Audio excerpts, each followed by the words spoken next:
members of the media, online viewers, radio listeners via Gov Radio 107.9 FM and respective radio stations island-wide.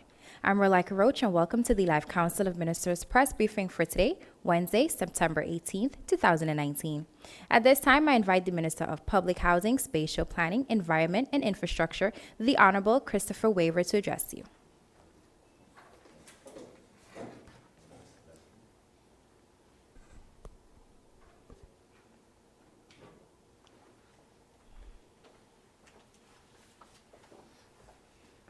Thank you, Ms. Roach. Good morning to my colleagues in the Council of Ministers, members of the media, to the viewing public, and to those listening via radio.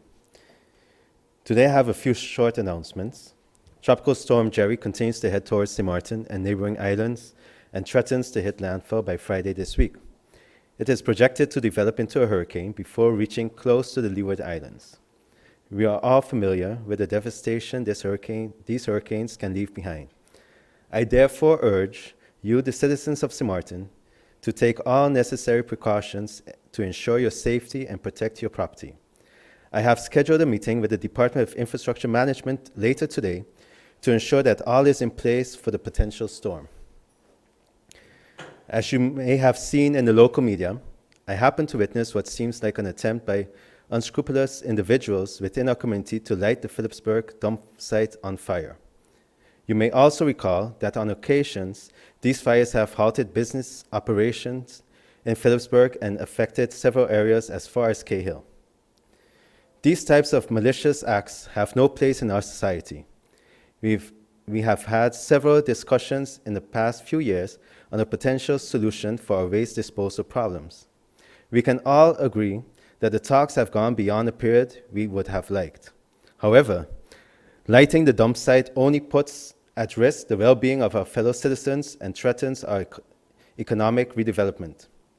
The Ministry of Rummy, in collaboration with third-party agencies, continue to deliberate and work towards a feasible solution for waste disposal at the Phillipsburg dump site. In the meantime, I urge those in our community with malicious intent to refrain from acting on these unproductive thoughts as they are counterproductive to our redevelopment efforts. Those caught committing these malicious acts will be prosecuted to the fullest extent possible. Finally, I wish to thank the board of the St. Martin Housing Development Foundation for their warm welcome and providing me with an update on the direction of the organization. I do recognize that there are litigations involving the Housing Foundation. It is my intention within short to tour the Bellevue residential area to hear from residents and the Housing Foundation firsthand. Many concerns have been expressed on either sides, and as Minister responsible for housing, I intend to use facts to determine the best solution for the challenges of the affected tenants. In areas where it is possible, the Ministry of Rummy will also take action to ensure that the roofs of homes that were damaged during Hurricanes Irma and Maria are repaired. These are my opening remarks for today, and I will await any questions from the media. Thank you.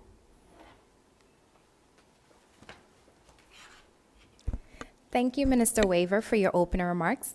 At this time, I invite the Minister of Education, Culture, Youth and Sport, the Honorable Wycliffe Smith, to address you.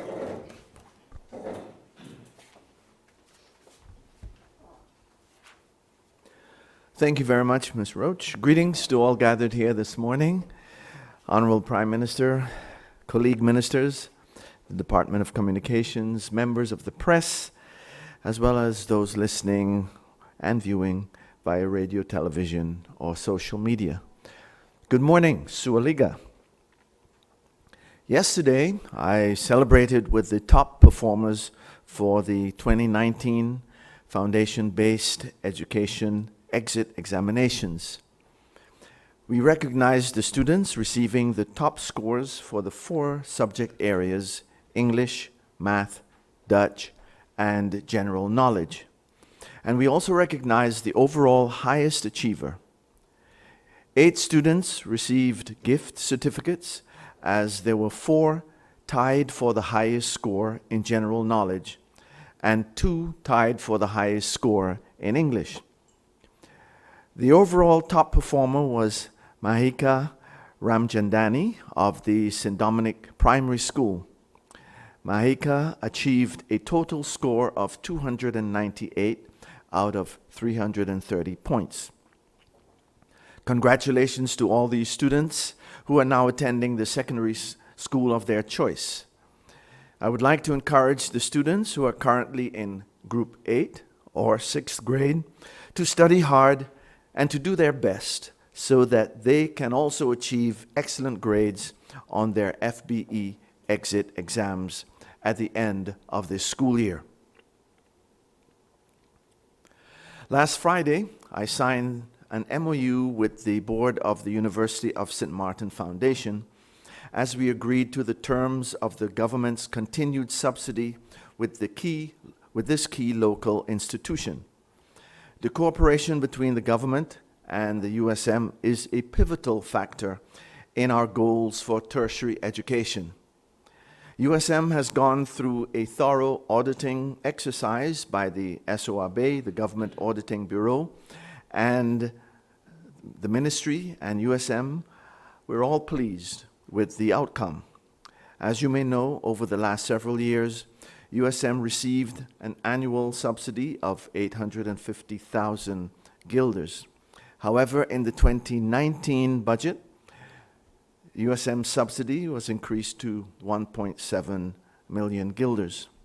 The MOU indicates what the University of St. Martin Foundation has to do to be able to receive their subsidy.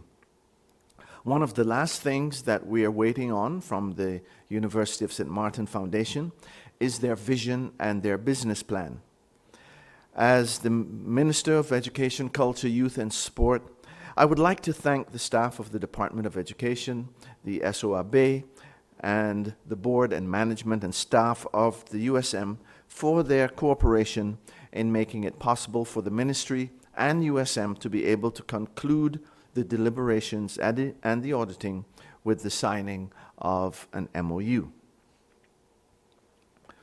The Student Support Services Division will be hosting a workshop on September 24th, 2019, entitled Making Your Time Count. And this will be held at the Student Support Services Division office from 5:30 p.m. to 7 p.m. The aim is to help students explore careers and research colleges. Students are encouraged to be on time and to register for the workshop since space is limited. If parents or students have any questions on these workshops, they can contact the Student Support Services Division at telephone 543-1235 for more information. The Student Support Services Division office is located in the Amigo building across from the police station and next to the Windward Islands Bank. Finally, I'd like to say that there is a weather system. We just heard from my colleague minister, his name Jerry, and Jerry's heading our way. And I would like to ask parents, school boards, and school managers to tune in to the government radio station for updates about what will happen, especially with regard to the closing of schools, if this becomes necessary. Thank you very much for listening and for watching, and I'll be available for any questions. Have a pleasant day.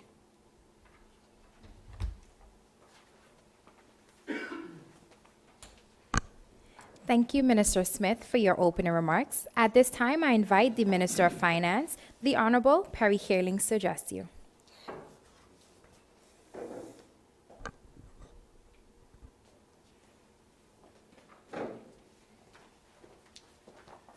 Thank you, Ms. Roach. A very good morning to my colleagues, good morning to the press and the people of St. Martin. This morning I have a statement further informing the people of the progress made on the financing of the recovery of our airport. Last week, the Prime Minister gave a factual summary regarding the financing of the airport terminal reconstruction project. And I'm confident that her press statement has helped to address the speculation about other financing options for the reconstruction of the airport. I'm also confident that the recent press release of Fidanova has provided further clarity about what is real and what is just speculation when it comes to the financing of our airport. What is real is that the Council of Ministers and Parliament of St. Maarten have adopted the 2019 budget, and that this budget includes provisions for the financing of the airport terminal by the World Bank Trust Fund, the European Investment Bank, and the government of the Netherlands. The Council of Ministers, and I expect Parliament also, supported this budget because we know at least three things. One, the importance of financial assistance for the airport because the airport has faced delinquencies on the debt since Irma. Secondly, the offered financing for the airport through the Trust Fund and the European Investment Bank is extremely attractive for the airport and the country itself with below-market terms. Moreover, the financing includes a grant of the Trust Fund that will ultimately flow back into the national budget, money that we can use for other projects as well. And thirdly, the offered financing of the Trust Fund and the European Investment Bank is and continues to be the only tangible option on the table that actually aligns the interest of our airport, the bondholders, and the government of St. Maarten. Over the past year, I have heard people say, we would just give the airport a guarantee of $50 or even $100 million. And I've had read in the media about new loan proposals of up to $240 million. Ladies and gentlemen, this country really needs to wake up. The government of St. Maarten is legally and financially not able to provide a guarantee of tens of millions of dollars, and any new loan requires collateral. The question would be, what would be this collateral? Our patrimony, the airport terminal, and operations? This Council of Ministers, and certainly this minister, will not allow this country to sell out our airport like that. Not on my watch. So once again, where are we now? Based on the 2019 budget and the commercial deal with the bondholders, a list of legal agreements are being concluded. The first one is the grant agreement with the World Bank of $51 million, plus a liquidity support facility of $21 million. Secondly, the finance agreement with the European Investment Bank of $50 million. Thirdly, an undertaking with the bondholders and the airport on the release of all remaining insurance proceeds, which amounts to $71 million. Fourthly, an on-lending agreement with the airport for the part that is financed by the Trust Fund. And finally, the on-lending agreement with the airport for the part that is financed by the loan of the European Investment Bank. For these financial arrangements, the country can stand as guarantor. We are not selling out, we are securing our assets. Prior to these agreements, the government of St. Maarten has already concluded agreements with the airport for $20 million in financing. This bridge financing is currently being used by the airport to avoid bankruptcy, to pay its employees, and to continue the ongoing works in the terminal. All other agreements are in their final form and with the Council of Ministers as we speak. We are talking about agreements with a total value of more than $200 million. Hence, the need for proper due diligence. The people of St. Maarten will soon read in the newspaper about actual signing ceremonies rather than fluffy presentations. With the attractive financing of the Trust Fund, the European Investment Bank, and the government of the Netherlands, the airport will be able to flourish and continue to grow as a regional hub. Personally, I foresee a great future for our airport with major improvements, including an extension of the runway and yes, with a US pre-clearance facility. I'm certain that any government that sits in our seat will do everything in their power to support the airport when asked to do so. In any case, this Council of Ministers will continue to negotiate the bilateral treaty with the US on pre-clearance. We will continue to help the airport in attracting any financing that is necessary now and in the future, and we will continue to support the airport in strengthening its corporate governance to ensure the money is spent right. We do that for the benefit of our airport and its employees, but first and foremost for the future of this country, our country, and I thank you.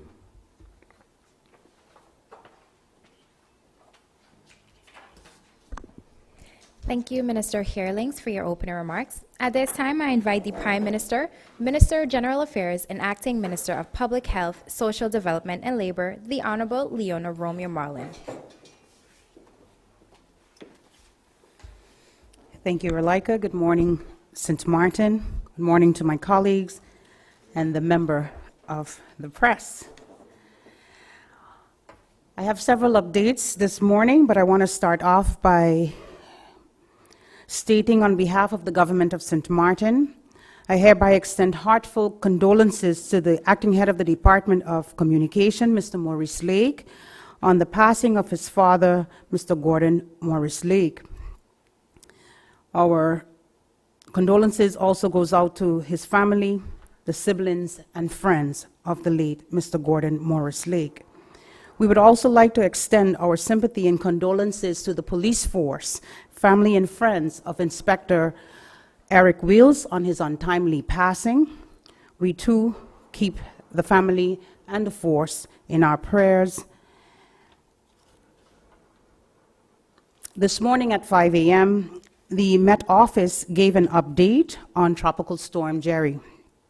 On the forecast track, the system will near the northern Leeward Islands Thursday night or Friday. Maximum sustained winds have increased to near 45 miles per hour with higher gusts. Further strengthening is forecast during the next couple of days, and Jerry is expected to become a hurricane by the time it moves near the northern Leeward Islands. Residents and the public should begin to put plans in place and monitor the progress of this system. As a preliminary measure, 2 shelters have been identified and are being prepared to be opened. They are the Christian Fellowship Church in Coal Bay and the Milton Peters College in Southry Ward. More information will be forthcoming as to when persons can make use of these facilities. Again, as a preliminary measure, 2 shelters have been identified and are being prepared to be opened. The Christian Fellowship Church in Coal Bay and the Milton Peters College in Southry Ward. More information will be forthcoming as to when these shelters will be, the timing of these shelters. As Prime Minister and Chairperson of the EOC, I will convene a meeting at 5:30 p.m. this afternoon. Following the meeting, an update will be given, so I encourage persons to stay tuned and monitor the official government media outlets for the latest information on the approaching weather. And I thank you, Minister Smith, for making that clarification also to the public as it relates to schools. So indeed, use the government's official media outlet for that information. As it relates to the Integrity Chamber, at the end of January 2019, Mr. Raphael Boseman and Mr. Hans Lothar were appointed as members of the Integrity Chamber of St. Martin. Following their appointment, the members proceeded to recruit personnel for the Secretariat. The recruitment procedure was able to deliver all the required personnel needed. A screening by the VDSM was necessary for all personnel of the Secretariat. The screening procedure took 8 weeks for each person screened. All personnel have now been screened and the appointment resolutions are being finalized. The process to find a suitable candidate for chairperson has also been initiated by the 2 appointed members. As of mid-July, a suitable candidate has been identified. This candidate is presently being screened by the VDSM. After the screening has been completed, the members will nominate the candidate chairperson for appointment by the Kingdom Council of Ministers. Additionally, both St. Martin and the Netherlands have identified candidates to be appointed as members of the Supervisory Council. The process is still ongoing. Once appointed, these members will nominate a candidate for chairperson of the Supervisory Council. The Integrity Chamber will start functioning only after all members, including the chairperson of the Integrity Chamber, as well as the Supervisory Council, has been appointed and the personnel of the Secretariat are appointed by national decree. SDG flag raising ceremony. On behalf of the Kingdom of the Netherlands, the Government of St. Martin has facilitated the 2030 Agenda for Sustainable Development Goals for several years. This year, we will be celebrating the SDG's 2030 Agenda by hoisting the SDG's flag for the first time on Wednesday, September 25, 2019, together with the municipalities and many other United Nations member states. The UN has committed to achieving the Sustainable Development Goals by the year 2030 with the objective of eradicating extreme poverty, hunger, and many areas of importance that affect the well-being of communities. In addition to government, several organizations in St. Martin have engaged in the SDG's 2030 agenda and have worked diligently towards the 2030 themes in anticipation of achieving these global goals. We would like to recognize the 2030 agenda along with all the activities and achievements executed on St. Martin with the objective of becoming a more sustainable country. In addition to hoisting the flag, we will display several best practices in relation to SDGs that were executed on St. Martin by premiering a SDG Expressions documentary. This is an 8-minute film of the works of 2 high schools which connected the SDGs through the various art forms. An update on the airport. In reference to the remarks of the Minister of Finance, I would like to personally thank Minister Geelings and the National Recovery Program Bureau for their efforts to finalize the different legal agreements on the financing of the reconstruction of our airport. With the help of the World Bank, the European Investment Bank, the airport's bondholders, the airport bondholders and the Government of the Netherlands, I remain confident that we will build back our airport. Earlier this year, the Council of Ministers made the conscious decision to appoint the Minister of Finance as the lead in the negotiations on the financing of the airport. The Minister has been supported in this role by the National Recovery Bureau and an excellent legal team. The decision to appoint the Minister of Finance was made in light of the complex financial nature of the negotiations and the implications for the budget of the country of St. Martin. At this point, I would also like to thank the Minister of TEAT, Minister Stuart Johnson, and their different key stakeholders of the airport for their ongoing support of the Minister of Finance and the NRPB in bringing negotiations to a close. At the end of the day, we all want the exact same thing, a fully reconstructed airport that can continue to grow in its function as regional hub.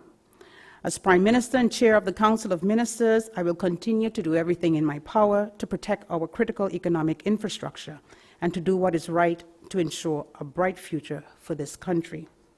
I thank you and I await your questions.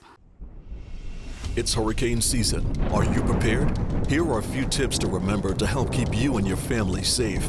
If you're not in an area that is advised to evacuate and you decide to stay in your home, plan for adequate supplies in case you lose power and water for several days and you're not able to leave due to flooding or blocked roads. This hurricane season, make a family emergency communication plan. This public service announcement was brought to you by the Government of St. Martin. If you've just joined us, you are watching the live Council of Ministers press briefing. We now move on to the question and answer session. Lyndon Brown, as you are the only media, you will be allowed your 3 questions. You have the floor. Good morning to the people of St. Martin. I'm back with you today.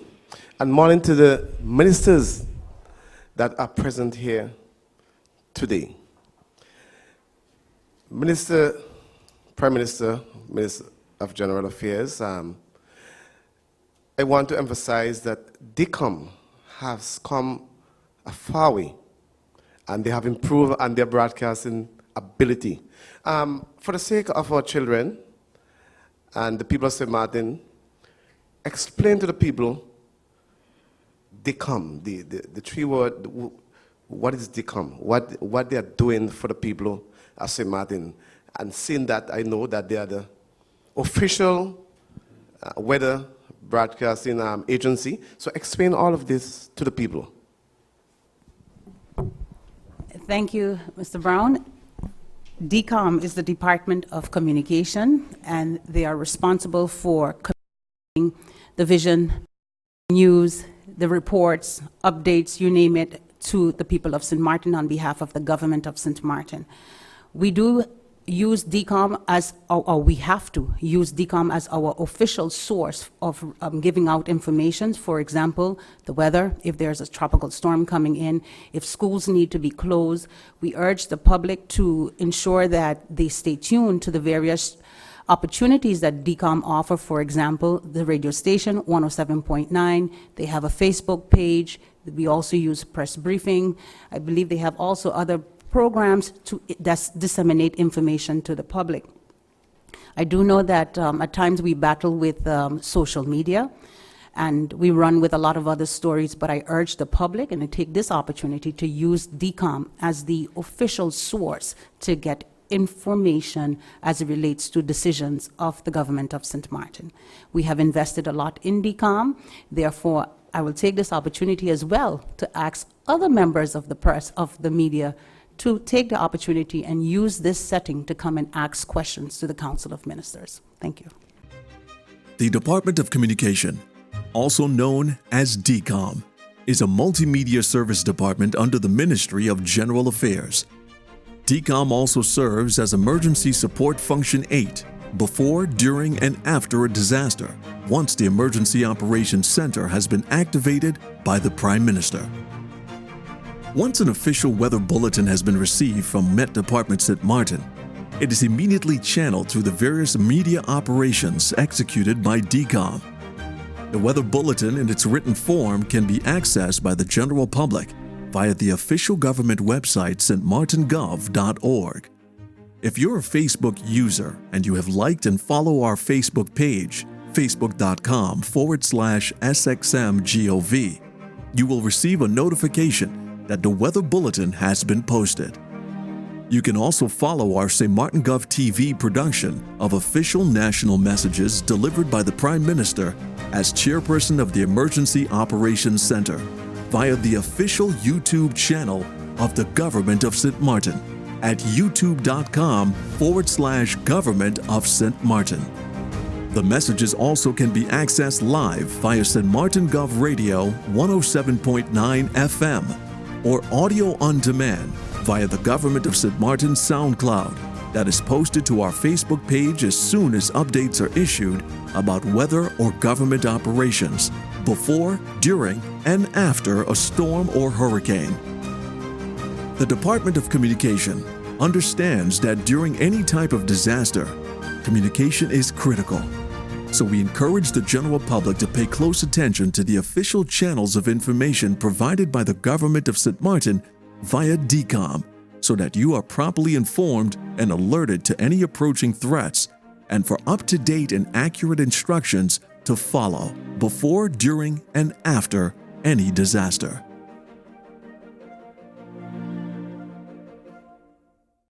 Minister Killen, question to you today. Minister, there were some statements by a member of Parliament about a pre-US clearance. It is nothing new. What is necessary, Minister? Politics or sustainability?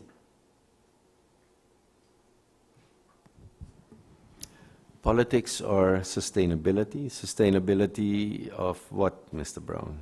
Of St. Martin and the airport. I think that's an easy question to answer. I mean, this government, also through their government program, is on the track of kind of rebuilding St. Martin in a sustainable way. And with that said, that means that whatever this government, or for that matter, any other government following us, will put in place should be in such a way that 2, 3, 4 generations from now, the people of St. Martin can count on the decisions made in the past. That means that if today we pass or we upgraded the service in government, that 10 years from now that service is still there and even better. That is sustainable, not ad hoc, you know, when you feel like having a nice pet project, you put it in place now, and then the next government comes and that goes away. So sustainability is, that is the power of any country, you know, moving forward in the future. So I would easily say that sustainability is the word. That's an easy one. Thank you for that easy question, Mr. Brown. Right. Thank you, Minister Heerlings. Lyndon, I will allow your final question. Final question to all of the minister. Can you clear the air? What is the status of the government today? You're hearing all kind of statement and question which is not, which do not have any foundation. I think it will be better for the ministers to speak to the people of St. Martin. What is the, let me repeat, the status of the government? Some people using the old terminology like, oh, government fall and the government is falling. And so please, it's a burden on the people. The people want to be clear on this matter, Prime Minister. Thank you for that question. I know that there has been a lot of talk considering statements that were made or positions that were placed in the media. All I can say right now as chair of the Council of Ministers is that we will wait until the governor is back. The governor's off island at this moment, and I'm very much in close contact with him. I'm sure that clarity needs to be given, and clarity will be made within short. So as soon as we get more information, we will make sure that that is also disseminated to the public. I know that it's a big, hot topic, but at this current moment, there are no decisions being taken as it relates to what is the stance of the Council of Ministers. We await for the discussion with the governor and the decisions of the Parliament. Thank you, Prime Minister. Honorable Ministers of the Council, members of the media, radio listeners, and online viewers, this brings us to the end of the Live Council of Ministers press briefing for today, Wednesday, September 18th, 2019. For rebroadcast, tune in every evening at 7 p.m. on St. Martin Cable TV and via St. Martin Gov Radio 107.9 FM. For video on demand, log on to the official government's website at stmartingov.org. On behalf of the Department of Communication, I'm Rolika Roach, and wishing you a pleasant day further.